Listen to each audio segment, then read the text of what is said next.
后来乡亲啊，继续来看选战相关的消息。来看这个高雄市交清理的经理长陈清茂，明仔载将要核调到柯粉、韩粉甲郭粉，就是要来核调到郭文泰、韩国瑜甲郭台铭的马将，伫高雄公山来举办着造势活动。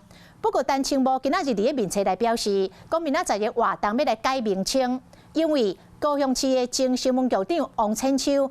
爱伊袂使用韩粉，所以伊甲韩粉的名称称呼王千秋。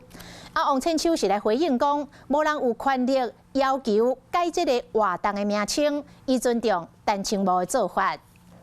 柯文哲动算，民众党国营会伫6都举办10场大造势，昨第一场毋但特别去民进党家母赖清德的本命古台函，就和韩国瑜的知名马将嘛来遐。爽快，唯一的选择。柯文哲，郭启宏看作是支持韩国瑜5号种子迄个单亲坡，这位总统大选表态支持郭文哲，进前去南洋开除党籍，明仔载单亲坡会伫咧高雄公山举办郭韩郭马将联名集合大造势。不过今仔日下昼仔伫咧面册讲，高雄市新闻局前局长王千秋嘅卖用韩粉。所以，伊个韩粉的名称，形容王千秋活动的名称，变更做是南方振兴下过罗水溪支持郭文哲。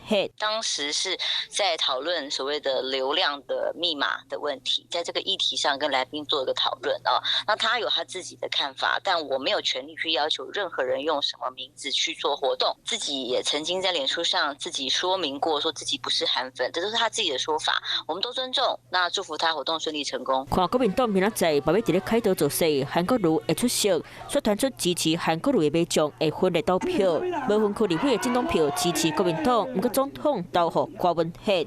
国民党副总统候选人赵少康出面发声：韩粉分裂投票是没有道理的啦。柯文哲有替韩国瑜讲过话吗？有替韩国瑜喊过话吗？是谁一直大声疾呼要朱立伦提名韩国瑜当分区第1名的？是我啊！所以韩粉当然总统应该支持我才对啊，这比较有道义嘛。赵少康嘛讲，若是韩国瑜明仔载伫咧开刀有票，招韩国瑜的马将归队，乐观看待。大选得要到南北定兄上尊韩国瑜的马将，面子抢票拼声势。